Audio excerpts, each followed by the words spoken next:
आज स्वाधीनता दिवस के अवसर पर सबसे पहले एक जोरदार भारत माता का जयकारा लगाएंगे।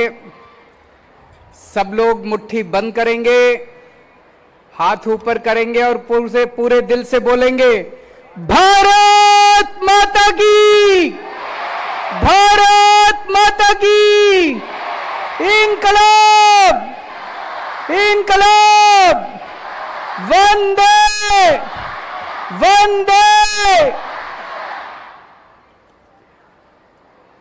स्वाधीनता दिवस के पावन पर्व पे सभी दिल्ली वासियों को, सभी देशवासियों को बहुत बहुत शुभकामनाएं, बहुत बहुत बधाई। सबसे पहले मैं उन सभी स्वतंत्रता सेनानियों को, लाखों लाखों करोड़ों लोग जिन्होंने किस्म किस्म की कुर्बानियां देके हमारे देश को आजाद कराया, उन सब लोगों को मैं दिल से नमन करता हूं। जिन लोगों ने देश आजाद होने के बाद, उन सभी जवानों ने, जिन लोगों ने बॉर्डर के ऊपर पिछले 76 साल देश की सुरक्षा की, देश की रक्षा की और अपनी जान की बाजी लगा के देश की रक्षा की, उन सब लोगों को मैं दिल से नमन करता हूं। जिन लोगों ने पिछले 76 साल में किस्म किस्म के क्षेत्रों में, अलग अलग क्षेत्रों में दुनिया भर में भारत का नाम रोशन किया, आज स्वाधीनता पर्व के अवसर पे मैं उन सब लोगों को नमन करता हूं। अभी कुछ दिन पहले हमारी प्यारी दिल्ली में प्राकृतिक आपदा आई थी, भीषण बाढ़ आई थी। यमुना का स्तर इतना बढ़ गया था जितना आज तक दिल्ली के इतिहास में कभी उतना यमुना का स्तर नहीं बढ़ा था। लेकिन सभी दिल्लीवासियों ने मिलके दिल्ली सरकार के साथ, केंद्र सरकार की मदद से इस आपदा का सामना किया और मुझे खुशी है कि हम उस आपदा का सामना करने में सफल हुए। कुछ लोगों के घरों में क्षति हुई, उन लोगों का सामान नष्ट हो गया था। सरकार की तरफ से हम लोगों ने उन्हें हर संभव प्रयास, हर संभव सहायता देने की मदद की, कोशिश की। दोस्तों, आज स्वाधीनता दिवस का पर्व है, खुशी का मौका है, लेकिन मन का एक कोने में एक छोटी सी व्यथा है। आज मन व्यथित है। देश के कुछ हिस्सों के अंदर आज एक भाई दूसरे भाई से लड़ रहा है। मणिपुर जल रहा है। मणिपुर में एक समुदाय के लोग दूसरे समुदाय के लोगों से लड़ रहे हैं। मणिपुर में इस समुदाय के लोग उस समुदाय के लोगों को मार रहे हैं, उस समुदाय के लोग इस समुदाय के लोगों को मार रहे हैं। इस समुदाय के लोग उस समुदाय के लोगों के घर जला रहे हैं, दुकानें जला रहे हैं। उस समुदाय के लोग इस समुदाय के लोगों के घर और दुकानें जला रहे हैं। इस समुदाय के लोग उनकी महिलाओं के साथ गलत काम कर रहे हैं। उस समुदाय के लोग इस समुदाय के लोगों के महिलाओं के साथ गलत काम कर रहे हैं। फायदा किसका हो रहा है? दोनों समुदाय के लोग व्यथित हैं। मणिपुर जल रहा है, भाई भाई से लड़ रहा है। अभी तक जो लोग एक साथ शांति के साथ रहा करते थे वो आपस में लड़ रहे हैं। इधर हम हरियाणा में देखते हैं, यहां भी दो समुदाय आपस के अंदर लड़ रहे हैं। ये समुदाय उस समुदाय से लड़ रहा है, वो इससे लड़ रहा है। फायदा किसका हो रहा है? इस लड़ाई में किसका फायदा हो रहा है? हम 21वीं सदी में रह रहे हैं। ये साइंस का युग है, ये टेक्नोलॉजी का युग है। दुनिया कहीं की कहीं पहुंच गई और हम आपस में लड़ते रह गए। अगर हम आपस में लड़ेंगे, अगर भाई भाई से लड़ेगा, तो भारत विश्व गुरु कैसे बनेगा?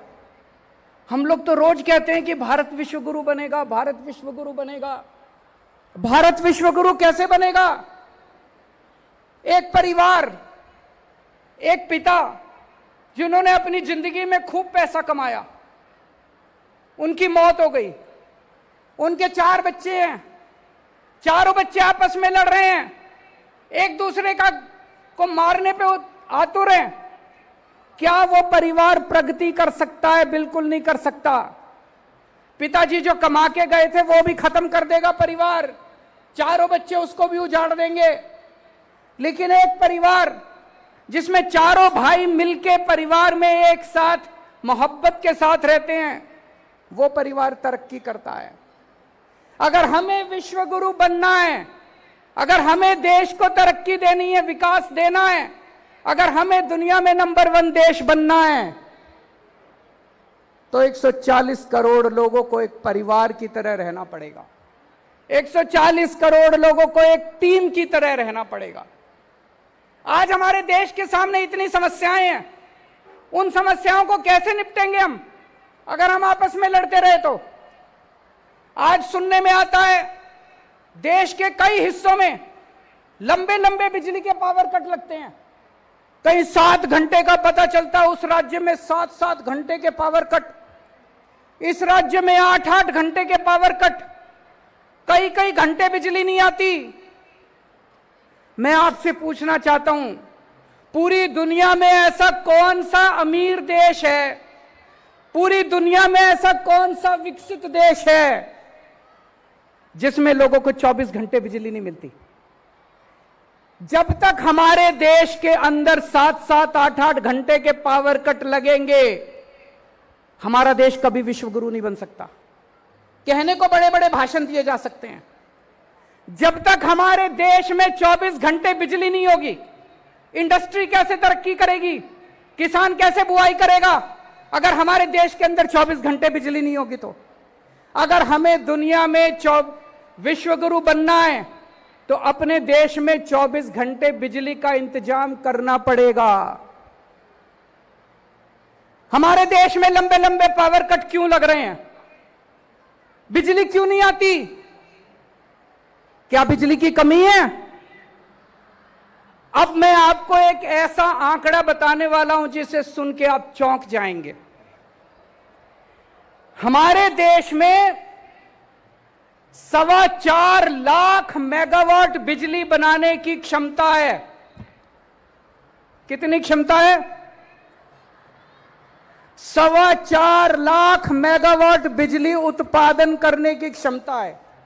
यानी कि हमारे देश में इतने पावर प्लांट हैं कि वो सारे अगर 100% क्षमता पे काम करें तो 4.25 लाख मेगावाट बिजली बना सकते हैं। और हमारे देश की बिजली की डिमांड कितनी है?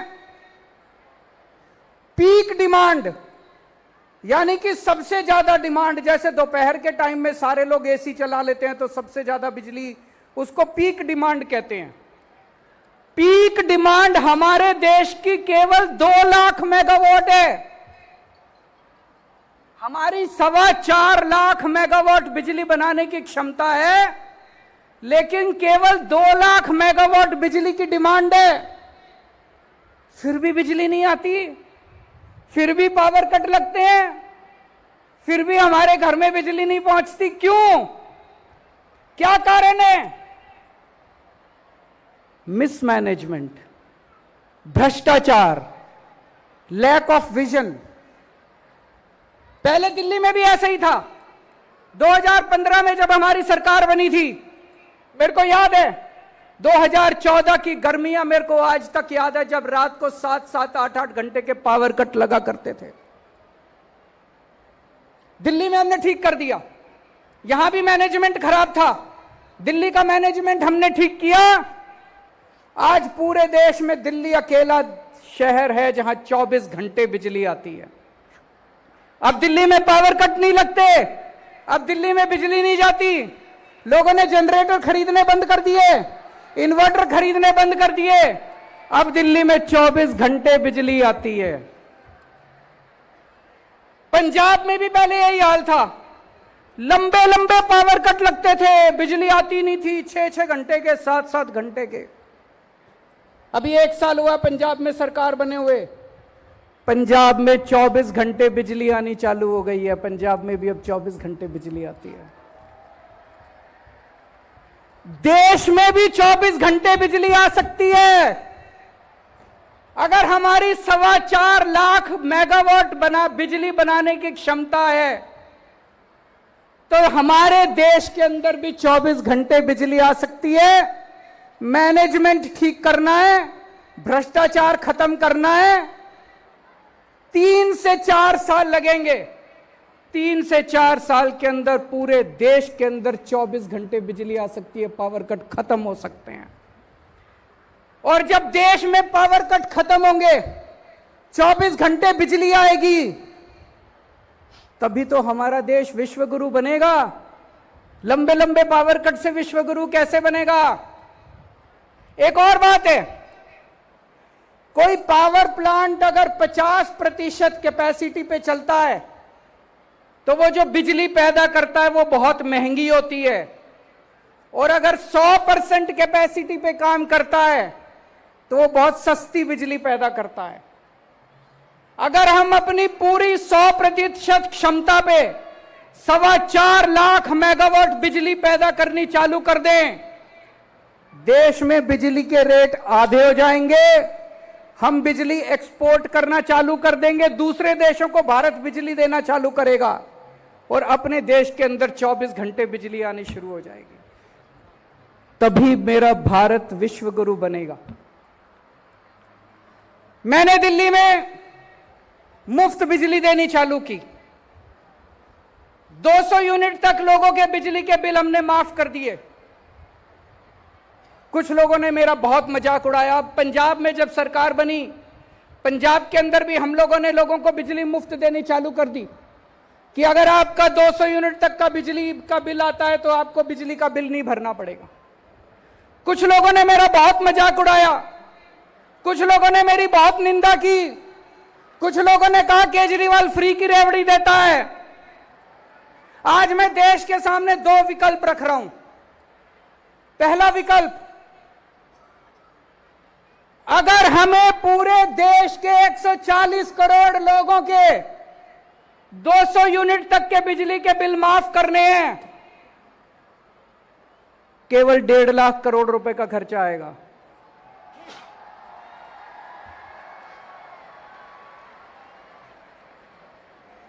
अगर हमें अपने देश के 140 करोड़ लोगों के 200 यूनिट तक के बिजली के बिल माफ करने हैं, तो केवल 1.5 लाख करोड़ रुपए का खर्चा आएगा।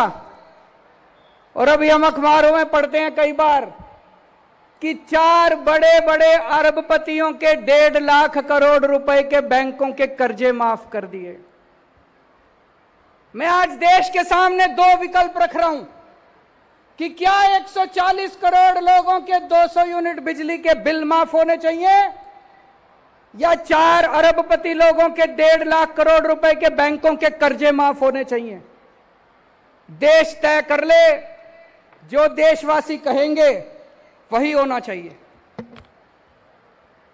एक और बात मैं आपसे प्रश्न पूछना चाहता हूं, जब तक हमारे देश में पैदा होने वाले हर बच्चे को अच्छी शिक्षा नहीं मिलेगी,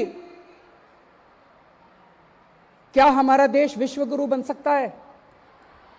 नहीं बन सकता। आप कोई अमीर देश उठा के देख लो, Japan, France, Tokyo, America, Canada, Italy, कोई यूरोपियन कंट्री उठा के देख लो, डेनमार्क, स्वीडन, कोई अमीर देश उठा के देख लो, वहां हर बच्चे को, चाहे अमीर का बच्चा हो चाहे गरीब का बच्चा हो, अच्छी से अच्छी शिक्षा मिलती है। सरकारें शिक्षा देती हैं, गरीबों को सरकारें अच्छी से अच्छी शिक्षा देती हैं सरकारी स्कूलों में। हमारे देश में 25 करोड़ बच्चे स्कूल जाते हैं। कितने? 25 करोड़ बच्चे स्कूल जाते हैं। इनमें 17 करोड़ बच्चे सरकारी स्कूलों में जाते हैं। अगर दिल्ली की बात छोड़ दे, अधिकतर सरकारी स्कूल कबाड़ खाने बने हुए हैं देश के अंदर। अधिकतर सरकारी स्कूल खटारा बने हुए हैं। टॉयलेट नहीं है, पीने का पानी नहीं है, बिल्डिंग टूटी पड़ी है, छत चू रही है, पंखे टूटे पड़े हैं, बैठने को डेस्क नहीं है, कोई पढ़ाई लिखाई नहीं है। बुरा हाल है सरकारी स्कूलों का देश भर के अंदर। अगर 17 करोड़ मेरे देश के बच्चे ऐसे सरकारी स्कूलों में पढ़ रहे हैं, शिक्षा के नाम पे उनको जीरो, क्या मेरा देश विश्व गुरु बन सकता है? नहीं बन सकता। जब तक एक एक बच्चे को अच्छी से अच्छी शिक्षा नहीं दी जाएगी, तब तक हमारा देश विश्व गुरु नहीं बन सकता। केंद्र सरकार ने अभी एक कार्यक्रम शुरू किया है। पूरे देश में 14,500 सरकारी स्कूलों को ठीक करने का 5,000 करोड़ रुपए खर्च करके 14,500 सरकारी स्कूल केंद्र सरकार ठीक करेगी। पर पूरे देश में तो 10 लाख सरकारी स्कूल हैं। 10 लाख सरकारी स्कूल। 5 साल में अगर हम 14,500 स्कूल ठीक करेंगे तो 10 लाख सरकारी स्कूल ठीक करने में तो 150-200 साल लग जाएंगे। आज मैं आपके सामने एक प्लान रख रहा हूं। 5 साल के अंदर देश के सारे 10 लाख सरकारी स्कूल शानदार बनाए जा सकते हैं, फर्स्ट क्लास बनाए जा सकते हैं, वर्ल्ड क्लास बनाए जा सकते हैं। देश के सारे 10 लाख सरकारी स्कूलों को प्राइवेट स्कूलों से अच्छा बना देंगे, वर्ल्ड क्लास बना देंगे। जैसे दिल्ली के सरकारी स्कूल चमका दिए, आज दिल्ली के सरकारी स्कूल प्राइवेट स्कूलों को पीछे छोड़ रहे हैं। दिल्ली के सरकारी स्कूलों के नतीजे प्राइवेट स्कूलों से ज्यादा अच्छे आ रहे हैं। हमें करना आता है। पहले दिल्ली के सरकारी स्कूल ठीक किए, अब पंजाब के सरकारी स्कूल शानदार बनाए जा रहे हैं। जो खर्च हम लोगों ने दिल्ली में किया सरकारी स्कूलों को ठीक करने का, मैंने सारा हिसाब किताब करा, जमा जोड़ किया। अपने देश के सारे 10 लाख सरकारी स्कूलों को ठीक करने के लिए 6 लाख करोड़ रुपए का खर्चा आएगा।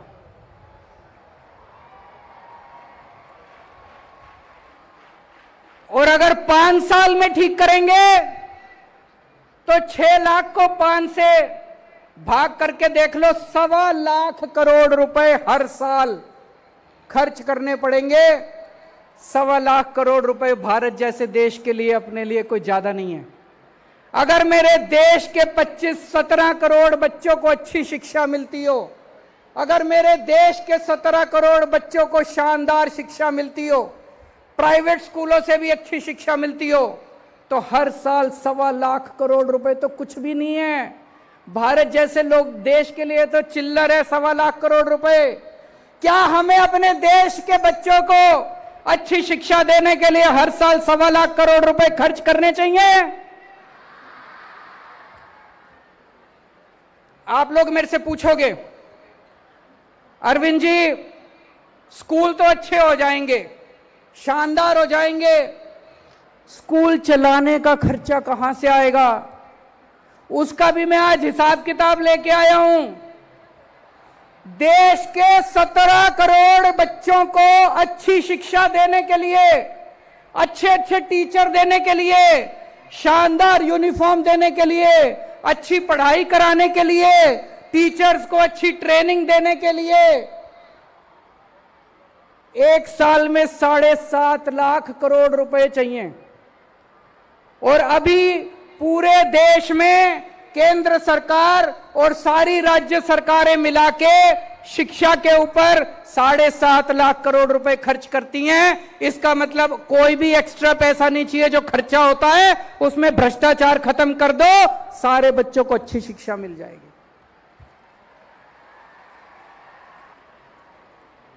दोस्तों, मेरा सपना गरीब की गरीबी दूर करना नहीं है।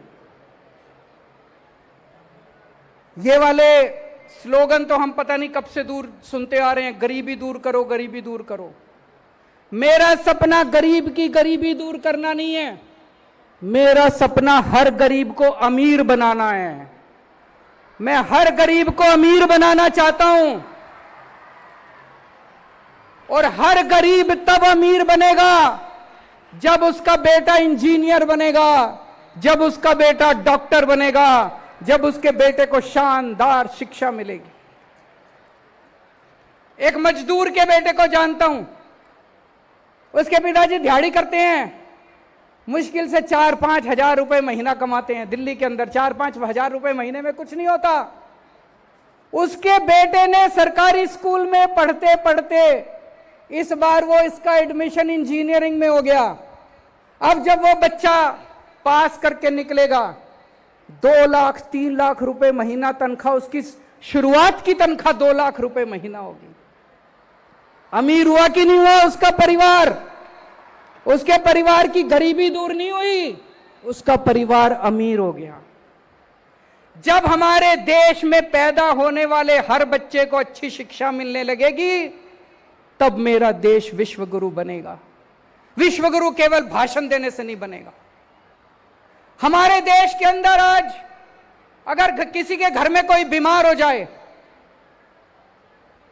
अगर थोड़ी सी सीरियस बीमारी हो जाए, सब कुछ लुट जाता है।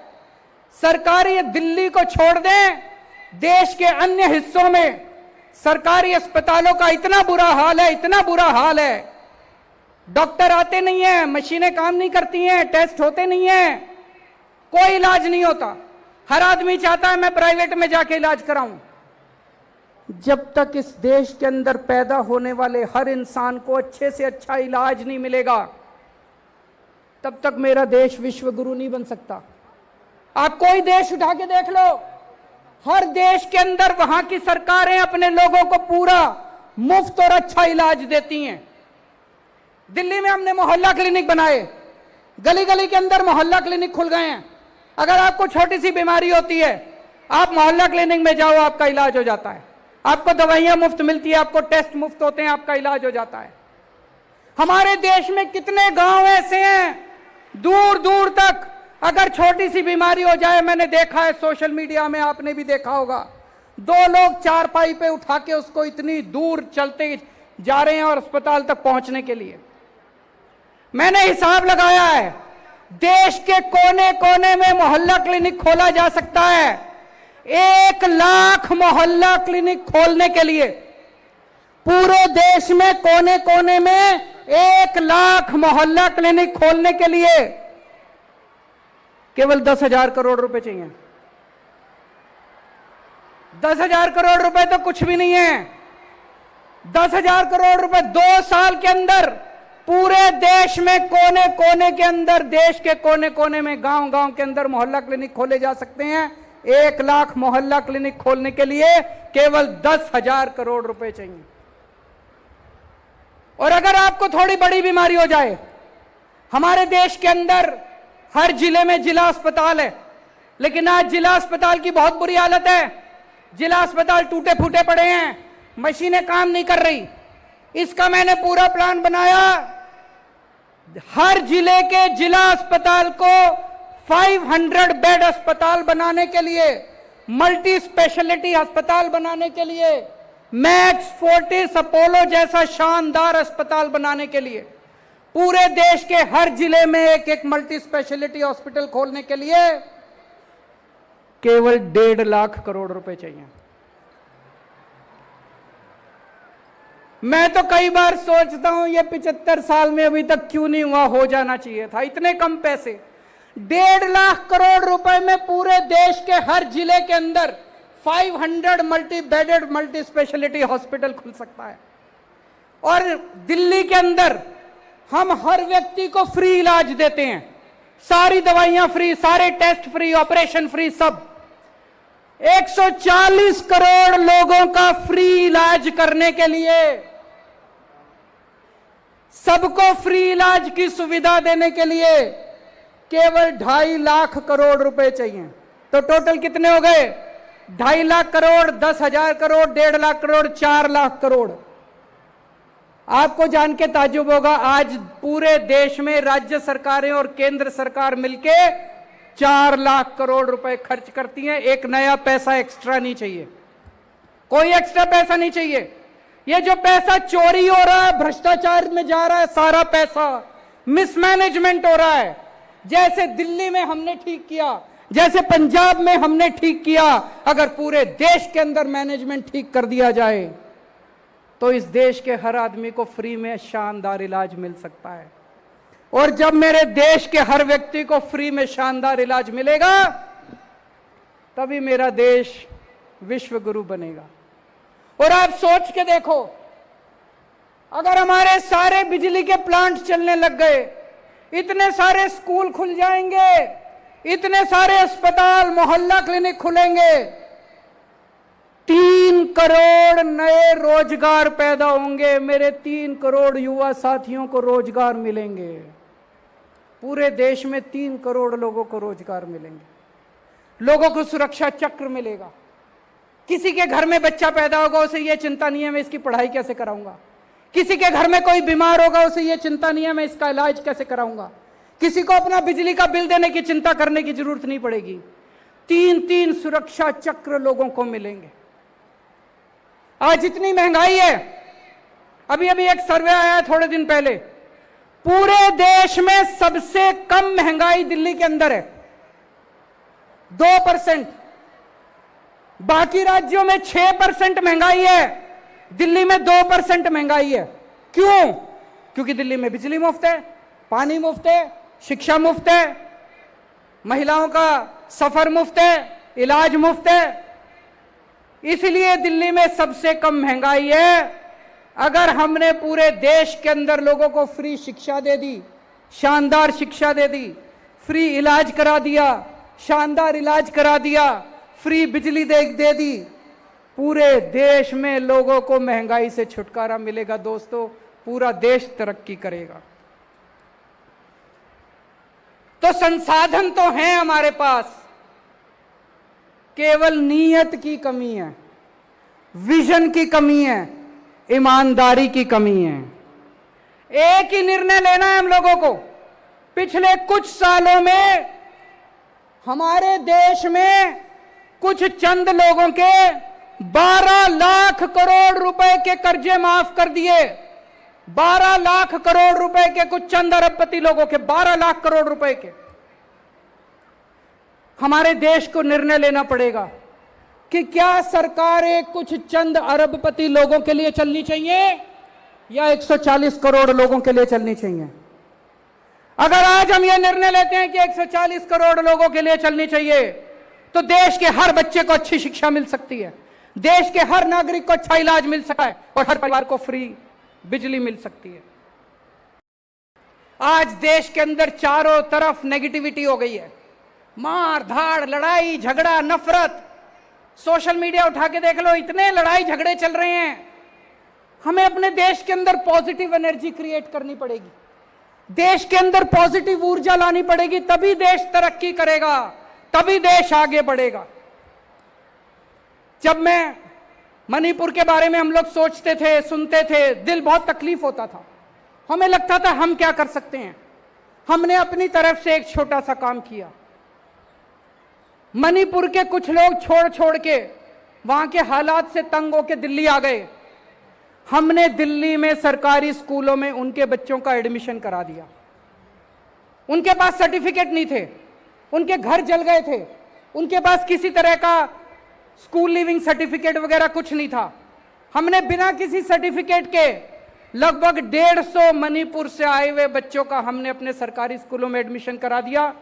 उन बच्चों की काउंसलिंग कराई जा रही है, उन लोगों को लैंग्वेज की प्रॉब्लम है उसको सिखाया जा रहा है, और अन्य बच्चों के साथ मिलकर उनको एक नॉर्मल जिंदगी जीने की कोशिश की जा रही है।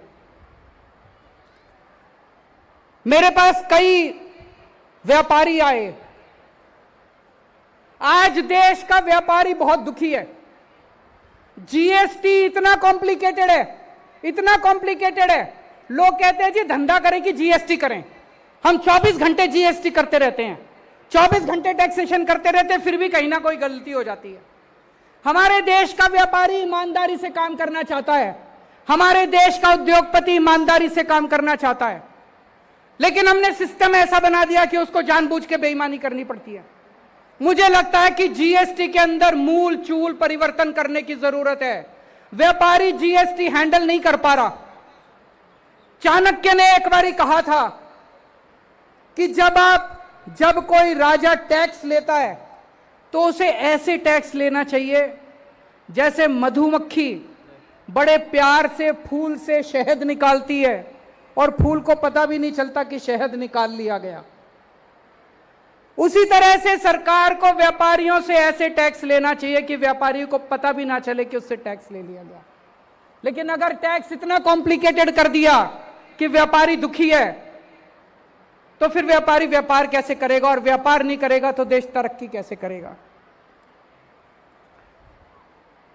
अभी दिल्ली के लोगों का अधिकार छीनने के लिए पहले एक ऑर्डिनेंस लाया गया और उसके बाद एक कानून पास किया गया। दिल्ली के लोगों के लोकतांत्रिक अधिकार छीन लिए गए। दिल्ली की चुनी हुई सरकार के काम करने की क्षमता को छीन लिया गया। मेरे पास बहुत लोग आ रहे हैं, मुझसे पूछ रहे हैं अब आप काम कैसे करोगे। आज मैं स्वतंत्रता दिवस के पावन अवसर पे दिल्ली के 2 करोड़ लोगों को यह आश्वासन देता हूं कि जो मर्जी हो जाए, जो मर्जी पावर छीन लें, हमारे 2 काम जारी रहेंगे। एक तरफ हम पावर वापस आपको, आपकी पावर वापस दिलाएंगे, दिल्ली के 2 करोड़ लोगों को आपको अपने अधिकार वापस दिलाएंगे। इसकी लड़ाई हम सुप्रीम कोर्ट में लड़ेंगे। लेकिन जितने काम चल रहे हैं, जब से मैं दिल्ली का मुख्यमंत्री बना हूं, तब से ये लोग मेरे काम में अड़चन अड़ाने की कोशिश करते हैं, मेरे काम में अड़चन अड़ाने की कोशिश करते हैं, लेकिन मैंने काम रुकने नहीं दिए। आपके जितने दिल्ली में काम चल रहे हैं, सारे काम चलते रहेंगे। आपकी फ्री बिजली चालू रहेगी, आपके बच्चों का अच्छी शिक्षा जारी रहेगी, आपके लोगों का अच्छा इलाज जारी रहेगा, आपकी महिलाओं को फ्री सफर जारी रहेगा। आप चिंता मत करना, अपना प्यार बनाए रखना। जितने काम है सारे काम जारी रहेंगे। हो सकता है थोड़ी स्पीड कम हो जाए, जब क्षमता वापस आएगी सारी तो हम खूब स्पीड से और काम करेंगे। लेकिन यह कभी मत सोचना कि दिल्ली के काम किसी भी हालत में मैं रुकने नहीं दूंगा। दिल्ली के काम नहीं रुकेंगे बिल्कुल। पिछले दिनों दिल्ली नगर निगम ने पूरी दिल्ली के अंदर सफाई अभियान शुरू किया है। बहुत तेजी के साथ उन्होंने कई टीम बनाई है। पूरा दिल्ली नगर निगम, सभी सफाई कर्मचारी, सभी उनके अधिकारी, सब लोग लगे हुए हैं। मैं दिल्ली के लोगों को आज अपील करना चाहता हूं, आप सब लोग इस सफाई अभियान में जुड़िए और आइए मिलके हम अपनी दिल्ली को साफ सुथरा बनाते हैं। आने वाले दिनों में मैंने अपने सामने 3-4 मेन काम रखे हैं। एक, पानी पे काम करना है और मैं कर रहा हूं। दिल्ली के हर घर 24 घंटे पानी पहुंचना चाहिए और टूटी से साफ पानी आना चाहिए। यमुना की सफाई करनी है, उस पे हम लोग लगे हुए हैं। जो सड़कें टूटी हुई हैं सारी सड़कों की रिपेयर करानी है और दिल्ली की सड़कों को यूरोपियन स्टैंडर्ड का बनाना है, साफ सुथरा बनाना है। इन सभी कामों पे हम लोग लगे हुए हैं।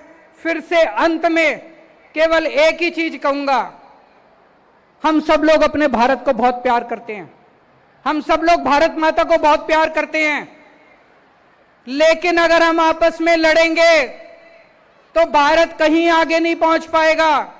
हमें लड़ना नहीं है, देश के 140 करोड़ लोगों को मिलके एक टीम की तरह, एक परिवार की तरह काम करना है। और जिस दिन हमने मिलकर काम करना शुरू कर दिया, दुनिया की कोई ताकत भारत को दुनिया का नंबर 1